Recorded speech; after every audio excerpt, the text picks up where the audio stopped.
새해 들어 주요 은행의 수시 입출 금식 예금이 20조 원 가까이 빠져나간 것으로 나타납니다. 이 중 상당 부분이 최근 폭등세를 보인 증시로 흘러 들어간 것으로 보입니다.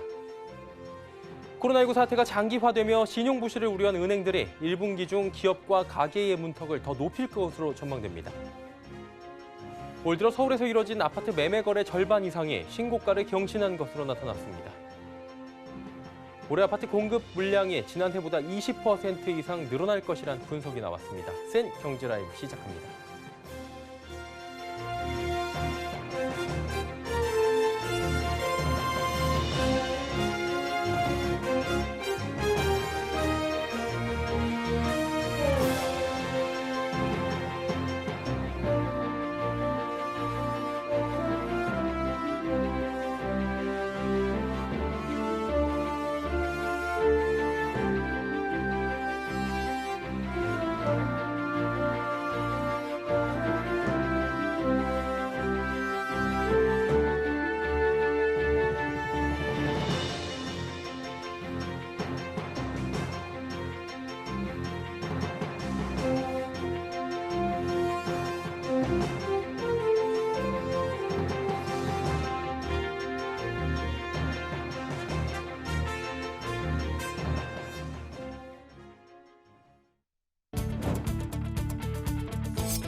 시청자 여러분 안녕하십니까? 센 경제라이브 서정덕입니다.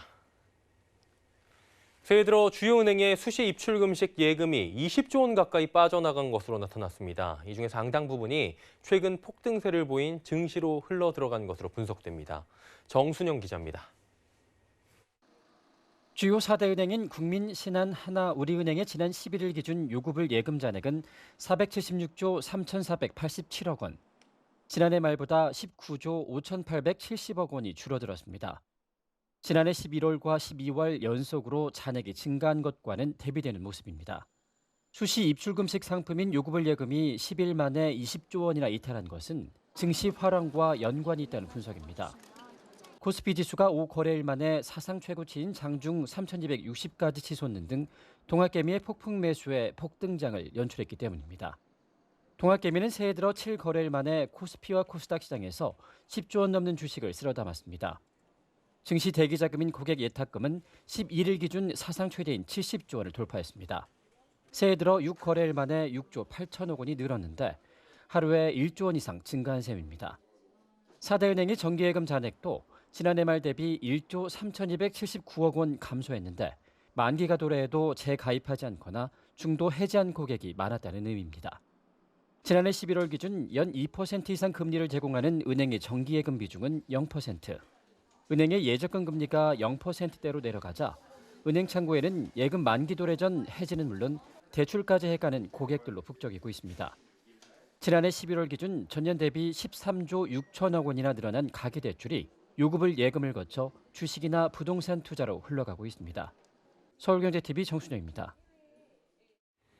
코로나19 사태가 장기화되며 신용 부실을 우려한 은행들이 1분기 중 기업과 가계의 문턱을 더 높일 것으로 전망됩니다.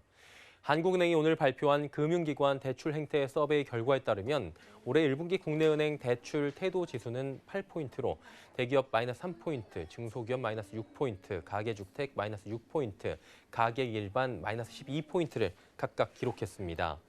대출 행태 서베이는 국내 금융기관 여신 업무 책임자를 대상으로 한 설문조사로 이전 분기에 비해 대출 심사가 더 깐깐해질 것이란 의미입니다. 한국은행 관계자는 실물 경기 부진으로 중소기업을 중심으로 신용 위험이 높아지고 채무 상환 능력 악화로 취약차주의 신용 위험도 높아질 것으로 예상됐다고 밝혔습니다. 올해 들어 서울에서 이뤄진 아파트 매매 거래의 절반 이상이 신고가를 경신한 것으로 나타났습니다. 국토교통부 부동산 실거래가 정보와 서울부동산정보광장에 신고된 거래 내용을 살펴보면 어제까지 서울에서 이뤄진 아파트 거래 125건 중 65건이 신고가를 기록했습니다. 서울 강남과 강북 등 특정 지역을 가리지 않고 대부분 지역에서 최고가 거래가 이뤄진 겁니다. 정부가 공급 확대 계획을 밝혔지만 서울 부동산 시장은 여전히 강세가 이어지고 있다는 분석이 나옵니다. 미래세대우가 최근 발간한 아파트 분양 전성시대 보고서에 따르면 올해 아파트 공급 물량은 41만 5천 세대로 추산됐습니다. 지난 2016년 이후 가장 많은 물량으로 최근 10년간 평균 아파트 공급 물량보다 26%가량 많은 수준입니다. 이 중 임대 및 정비사업 조합 물량 등을 뺀 일반 분양 물량은 27만 2천 가구로 전년보다 21% 늘어날 전망입니다. 여기에 3기 신도시 사전 청약 물량 6만 세대가량을 더하면 올해 분양 물량은 33만 세대에 달합니다. 이에 따라 올해 분양 시장이 지난 2015년에 이어 2000년 이후 역대 두 번째로 큰 장이 펼쳐질 것이란 전망이 나옵니다. 지난해 12월 고용시장이 외환 위기 이후 가장 크게 얼어붙은 것으로 나타납니다. 오늘 통계청이 발표한 고용동향에 따르면 작년 12월 취업자는 2,652만 6천 명으로 전년 동월 대비 62만 8천 명이 줄어들었습니다. 12월 취업자 감소폭은 외환위기 시절인 1998년 2월 65만 8천 명 이후 21년 10개월 만에 최대폭을 기록했습니다. 통계청 관계자는 지난달 8일 수도권의 사회적 거리두기 2.5단계 상향으로 대면 서비스 업종으로 취업자 감소폭이 확대됐다며 공공행정 일자리 증가세가 둔화되고 2019년 12월 취업자 증가에 따른 기저효과 영향이 있다고 설명했습니다. 국내 화장품 업계 1위 아모레퍼시픽이 창사 이래 처음으로 통합 향수 사업부를 출범했습니다. 코로나19로 메이크업 수요는 크게 줄어든 반면 향수 시장은 커지자 이에 발맞춰 내놓은 전략인데요. 이를 통해 향수 사업을 보다 적극적으로 전개한다는 방침입니다. 문다희 기자의 단독 보도입니다. 아모레퍼시픽이 향수 전담 사업부 프라그랑스 팀을 신설하고 모든 향수 브랜드를 하나의 사업부에서 총괄하기로 결정했습니다.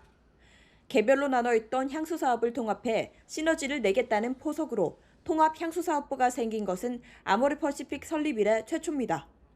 프라그랑스 팀의 수장에는 향에 대한 이해도가 높은 필보이드 팀장이 선임됐습니다.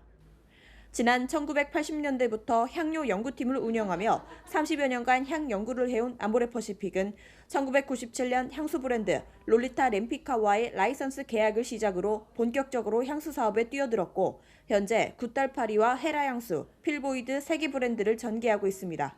굿달파리는 지난 2011년 아모레퍼시픽이 프랑스 니체 향수 브랜드 아닉굿달을 인수해 2019년 리뉴얼한 럭셔리 향수 브랜드이며 지난해 1월 론칭한 필보이드는 향으로 만든 다양한 제품을 선보이는 라이프스타일 브랜드입니다. 아모레퍼시픽이 통합 향수 사업부를 출범한 것은 커가는 향수 시장에 발맞춘 겁니다.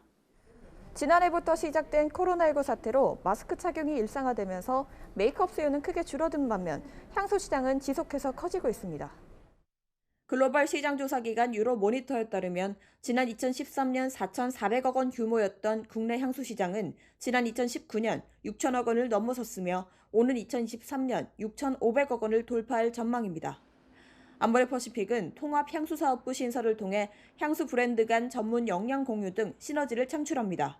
앞서 헤라 향수의 조향을 굿달파리의 전속 조향사가 담당하는 등 브랜드 간 협업을 진행한 바 있습니다. 코로나19로 인해 팬데믹 현상이 있으면서 고객분들이 집에서 보내는 시간이 많다 보니까 향 시장이 커지고 있는 추세입니다. 고객의 니즈에 좀 더 민첩하고 전문적이게 대응하고자 프라그랑스 팀을 올해 신설하고 시너지를 통해 역량을 강화해 나갈 예정입니다. 앞으로 아모레퍼시픽은 향수 브랜드의 디지털 채널을 강화하고 해외 입점 매장을 늘려 인지도를 제고하는 등 적극적인 마케팅에 나서며 향수 사업을 키운다는 방침입니다. 서울경제TV 문다희입니다. 디즈니 플러스, 애플 TV 플러스 등이 올해 안에 국내 서비스를 목표로 하며 2021년은 글로벌 OTT와 국내 OTT 간의 경쟁이 더욱 치열해질 것으로 전망됩니다. 이에 더 높게 뛰어도 부족한 국내 OTT 업계가 과도한 규제에 대한 우려로 울상을 짓고 있다고 합니다. 서청석 기자가 전해드립니다. 지난 6일 방송통신위원회는 온라인 동영상 서비스 OTT를 지상파 방송과 유료 방송 플랫폼 등에 한데 묶는 법제화를 추진한다고 밝혔습니다. 이에 OTT 업계는 중복 규제에 대한 우려를 표하고 있습니다. 방송통신위원회는 제5기 방통위 비전과 정책 과제를 발표하면서 새로운 시청각 미디어 서비스 법제의 필요성을 설명했습니다. 기존 미디어 규제 체계가 과거에 머물러 있다는 지적에 대응한 겁니다. 한상혁 방통위원장이 기존 방송 미디어와 OTT가 같은 내용의 서비스를 한다면 법적으로도 같은 내용의 규제를 받아야 한다는 원칙을 밝힌 만큼 변화는 불가피해 보입니다. 뿐만 아니라 과학기술정보통신부와 문화체육관광부가 이미 OTT 관련 법안을 추진한 상황에서 OTT 업계는 이중 규제를 넘어 삼중 규제가 되는 것 아니냐는 반응을 보이고 있습니다. 과기부와 문체부는 각각 OTT 산업을 규정하고 관련 산업을 진흥하기 위한 법적 근거 마련을 추진 중입니다. 취지는 산업진흥이지만 법에 따라 관련 자료 제출 의무 등의 발생과 부처별 관리를 받게 될 수 있어 중복 규제를 우려하는 겁니다. OTT 업계 한 관계자는 정부가 국내 OTT를 키운다고 공언은 했지만 규제만 늘어나고 있다며 OTT라는 새로운 산업의 주도권을 잡기 위한 부처 간 싸움에 업계만 힘들어질 수 있는 상황이라고 토로했습니다. 최근 국회 과학기술정보방송통신위원회 소속 김영식 국민의힘 의원이 포털과 OTT 등에도 방송발전기금을 부과하는 내용의 법안을 발의할 것이라는 소식이 전해지면서 국내 OTT 업계 신음은 더 깊어지고 있습니다. 서울경제TV 서청석입니다. 정부가 오는 4월부터 주식을 빌리지도 않고 거래를 하는 불법 공매도에 대한 처벌 수위를 강화합니다. 금융위원회는 공매도 제도 개선에 관한 자본시장법 시행령 개정안을 입법 예고했습니다. 불법 공매도는 공매도 주문금액 범위 내에서 공매도 이후 유상증자에 참여한 경우에는 5억 원 이하 또는 부당이득액의 1.5배 이하에서 과징금이 부과됩니다. 이와 함께 불법 공매도 시 1년 이상의 유기징역 또는 불법 행위에 따른 이익의 3배에서 최대 5배로 벌금을 부과해야 합니다. 코로나19 이후 집콕 문화 확산으로 구독경제 시장이 커지며 카드사들이 관련 상품을 내놓고 있습니다. 신한카드는 음악 스트리밍과 온라인 도서 상품권 등을 이용할 수 있는 뮤직북 서비스를 시작했고, 롯데카드는 스트리밍 업종 결제 할인과 카쉐어링 서비스 가입 이벤트를 진행 중입니다. 우리카드는 넷플릭스와 유튜브 프리미엄, 멜론 등 스트리밍 업종을 할인해주고 있고, 현대카드는 반려견 용품을 정기 배송해주는 펫팩 구독 서비스를 론칭했습니다. 금융감독원에 따르면 지난해 구독경제시장 규모는 40조 원으로 지난 2016년 26조 원에서 4년 만에 16조 원이 급증했습니다. 알뜰폰 위협 우려로 논란이 된 SK텔레콤 중저가 온라인 요금제가 내일 모레 정식으로 나옵니다. 이와 함께 알뜰폰을 살리기 위해 도매 대가도 인하하기로 했다고 하는데요. 윤다혜 기자가 전해드립니다. 유보 신고제 도입 후 첫 신고된 SK텔레콤의 온라인 전용 요금제가 신고 절차를 마쳤습니다.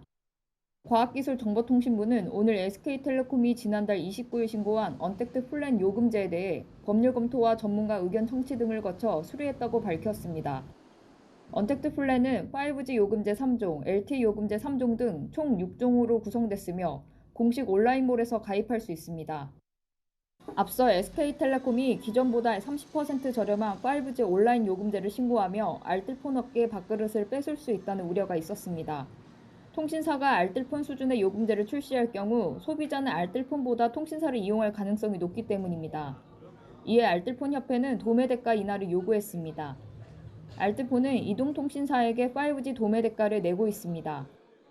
SK텔레콤의 5G 요금제의 경우 9GB를 제공하는 38,500원 요금제와 200GB를 제공하는 53,000원 요금제의 경우 알뜰폰 도매 대가가 각각 34,100원, 51,000원입니다. 도매 대가를 인하하지 않으면 저렴함이 경쟁력인 알뜰폰은 이를 잃게 되는 것입니다.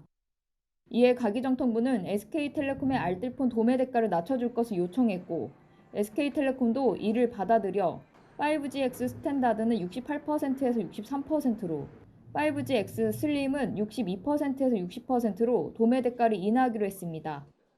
도매 대가 인하로 알뜰폰 사업자들의 원가가 줄어들게 돼 요금제가 더 저렴해질 것으로 보입니다. 또 이동통신 1위 사업자가 중저가 요금제를 출시하면서 이통사 요금 경쟁이 치열해질 것으로 전망됩니다. 서울경제TV 윤다입니다. 13월에 보너스를 기대할 수 있는 연말정산 시즌이 시작됐습니다. 국세청은 15일부터 근로자가 연말정산을 위해 회사에 제출해야 하는 소득, 세액공제 증명 자료를 조회할 수 있는 연말정산 간소화 서비스를 개시한다고 밝혔습니다. 국세청은 영수증 발급기관이 추가 수정해 제출한 내용을 반영한 최종 확정 자료는 20일부터 제공하고, 간소화 서비스에서 조회되지 않는 자료는 근로자가 영수증 발급기관에서 증명 서류를 직접 발급받아 제출해야 합니다. 국세청은 공인인증서 제도 폐지에 맞춰 본인인증수단을 다양화해 공동인증서 외에 사설인증서로도 홈택스 접속이 가능해졌다고 밝혔습니다. 다만 신용카드와 아이핀, 지문인증과 사설인증서는 PC에서만 이용 가능합니다.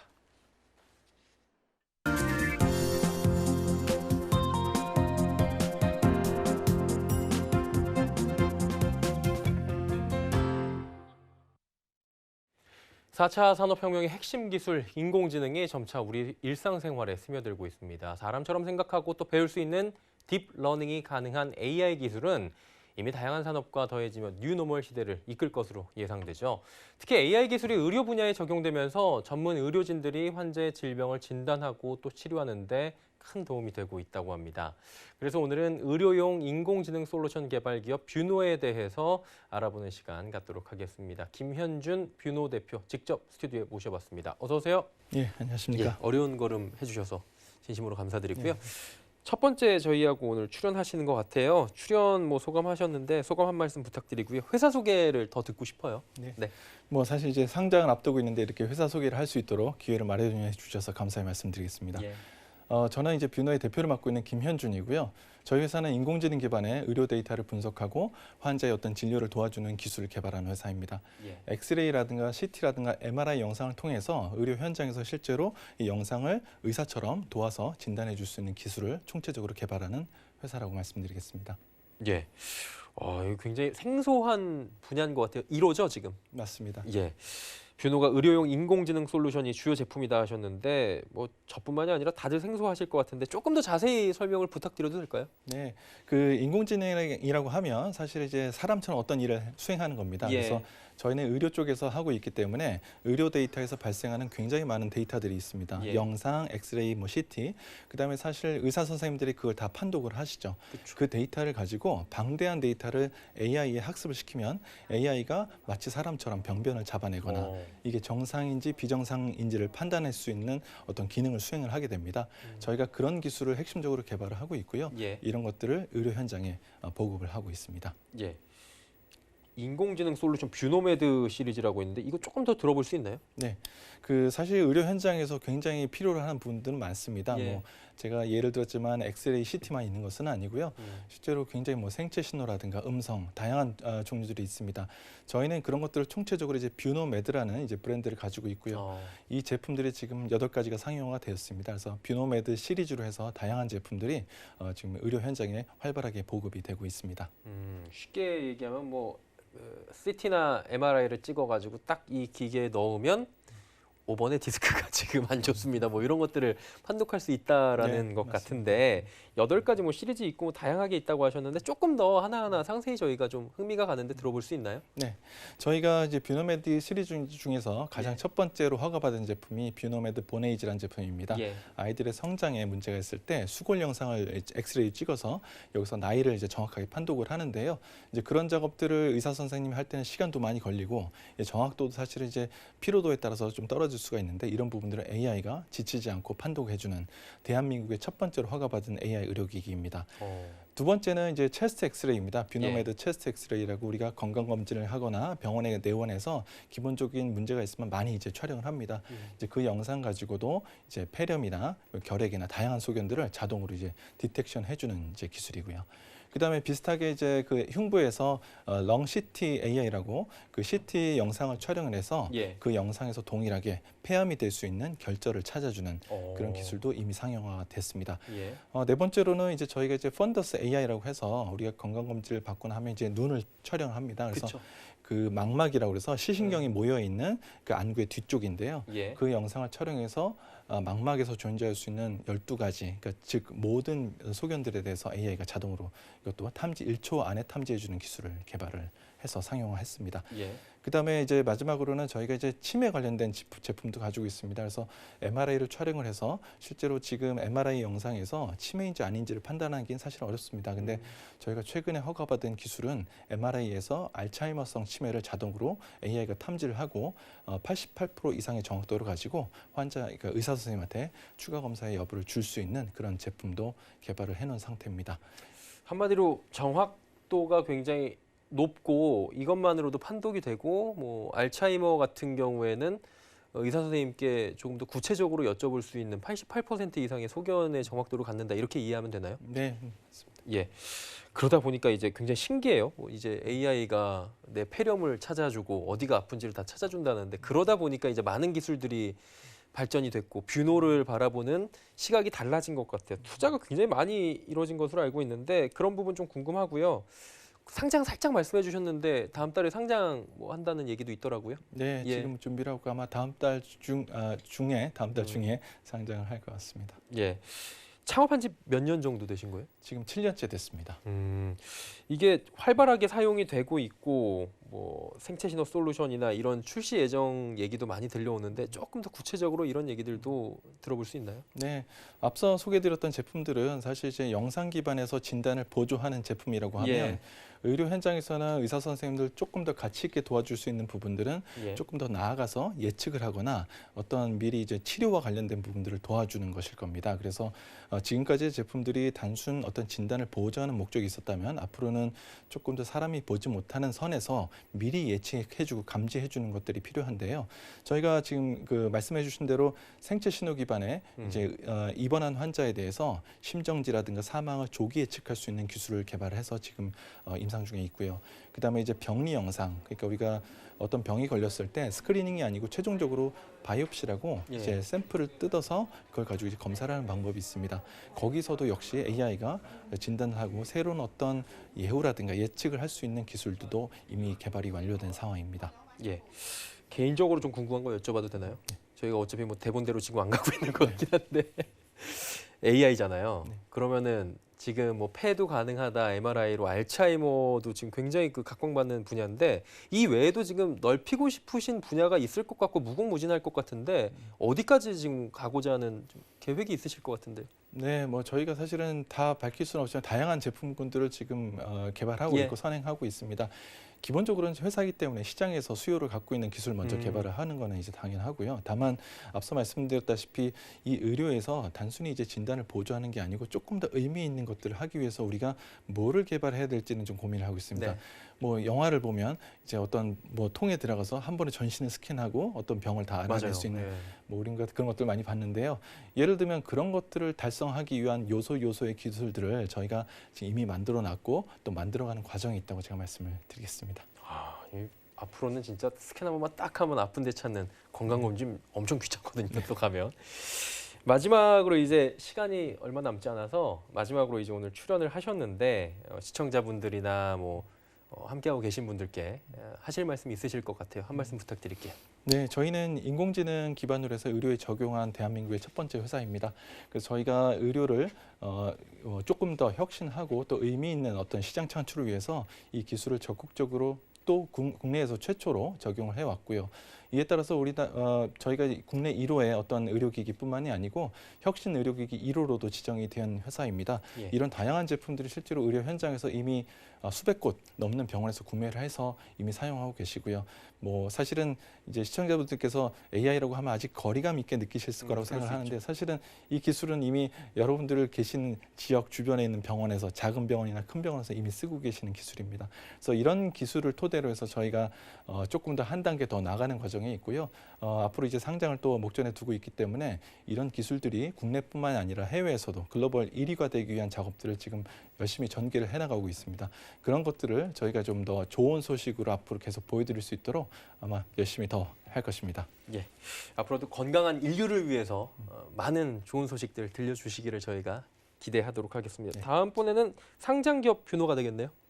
다시 한번 출연 꼭 해주시고요. 감사합니다. 김현준 뷰노 대표와 이야기 나눠봤습니다. 고맙습니다. 네, 감사합니다.